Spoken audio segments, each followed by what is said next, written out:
دستپخت مامان رفیقم خیلی خوبه. چند روز پیش که خونشون دعوت بودم و برامون اناربیج درست کرده بود، بهش گفتم یه غذای محلی قدیمی که کمتر کسی اسمشو شنیده بهم بگین، میخوام به دوستام یاد بدم. اونم گفت چیویت خلی. حالا چجوری درست میشه؟ اول مرغ رو با نمک و فلفل و زردچوبه ماساژ بدین و 2 ساعت بهش استراحت بدین که طعم‌ها به خوردش بره.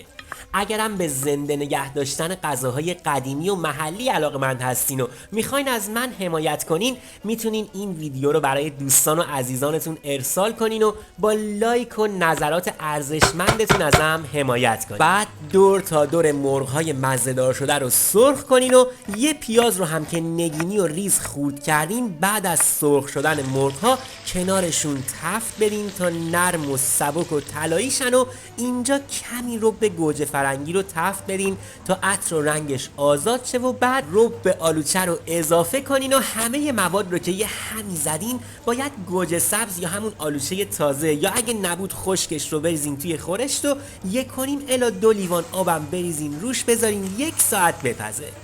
توی این مدت شیوید رو بریزین توی روغن، 3 حبه سیر رو هم رنده کنین و بهش اضافه کنین و با حرارت کم خیلی کوتاه همشون بزنین و قبل از اینکه بسوزن و تلخشن یه تخم مرغ بشکنین توش. البته یه روش دیگه هم اینه که آخر کار تخم مرغ بشکنین توی خورشت، ولی اینجوری خیلی بهتره. پس بعد از اینکه تخم مرغ سیری و شیویدیتون خودش رو گرفت، به خورشت که 20 دقیقه تا اینجا پخته اضافهش کنین و یه همی بزنین تا 40 دقیقه دیگه هم قل بخوره و شیویت خلی، این غذای اصیل گیلانی، آماده خوردن بشه.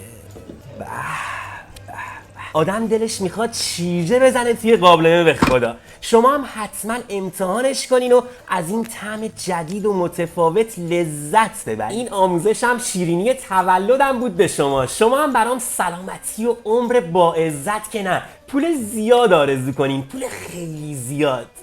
و بهشت زیر دست آشپز هاست و بس. حالا مقدار مواد لازم شیویت خلی برای 4 نفر: مرغ 4 تکه، تخم مرغ 1 الی 2 عدد، رب گوجه فرنگی 1 قاشق غذاخوری، رب آلوچه 1 قاشق غذاخوری، شویت 3 قاشق غذاخوری، گوجه سبز یا آلوچه که ترجیحاً تازه باشه، اگه نبود خشکش 20 عدد، پیاز 1 عدد، سیر 3 حبه و نمک و فلفل و زردچوبه. بعضیا یه سیب زمینی نگینی هم بهش اضافه میکنن ولی نیازی نیست.